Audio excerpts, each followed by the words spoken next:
ସବୁଠୁ ବଡ଼ company Google pay ଲୋକମାନଙ୍କ ପାଇଁ ଏକ ଭଲ ସେବା ଆଣିଛି।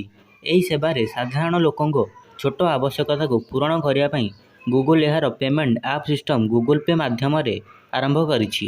ଏହି ନୂଆ ଅଫର୍ ସହିତ ଛୋଟ ବ୍ୟବସାୟୀମାନଙ୍କୁ ସହଜରେ 15,000 ଟଙ୍କା ପର୍ଯ୍ୟନ୍ତ ଋଣ ଦିଆଯିବ। ବିଶେଷ କଥା ହେଉଛି ଏଥିପାଇଁ ଆପଣଙ୍କୁ କୌଣସି ବ୍ୟାଙ୍କକୁ ଯିବାକୁ ପଡ଼ିବ ନାହିଁ। ଗୁଗୁଲ୍ ପେ 15,000 ଟଙ୍କା ଏହି ଋଣକୁ ସାଚେସ୍ ଋଣ ଭାବରେ ନାମିତ କରିଅଛି। ଲୋନ୍ ହେଉଛି ଏକ ପ୍ରକାର ଛୋଟ ଏବଂ ପୂର୍ବ ଅନୁମୋଦିତ ଋଣ। ଏହାର କାର୍ଯ୍ୟକାଳ 7 ଦିନରୁ 12 ମାସ ମଧ୍ୟରେ। ଗୁଗୁଲ୍ ପେ ଟ୍ୱିଟ୍ କରି ଏହି ବିଷୟରେ ସୂଚନା ଦେଇଛି ଏବଂ କହିଛି ଯେ ଆମେ ପ୍ରାୟତଃ ଦେଖୁଛୁ ଯେ ଛୋଟ ବେପାରୀ କରୁଥିବା ବ୍ୟବସାୟୀ ଲୋକମାନେ ପ୍ରାୟତଃ ଋଣ ଏବଂ ସହଜ ପରିଶୋଧ ବିକଳ୍ପ ସହିତ ଋଣ ପରିଶୋଧ କରିବାକୁ ଚାହାନ୍ତି। ଗୁଗୁଲ୍ର ଏହି ସେବା ଏହି ଲୋକମାନଙ୍କ ପାଇଁ ଅତ୍ୟନ୍ତ ଲାଭଦାୟକ ଯେଉଁମାନେ ପ୍ରତିଦିନ ବ୍ୟବସାୟ କରିବାକୁ ଚାହାନ୍ତି। ଏହି ଆବଶ୍ୟକତାକୁ ପୂରଣ କରିବା ପାଇଁ ଗୁଗୁଲ୍ ପେ ଏବଂ ସହିତ ଚାର୍ଟ ଆରମ୍ଭ ହୋଇଛି।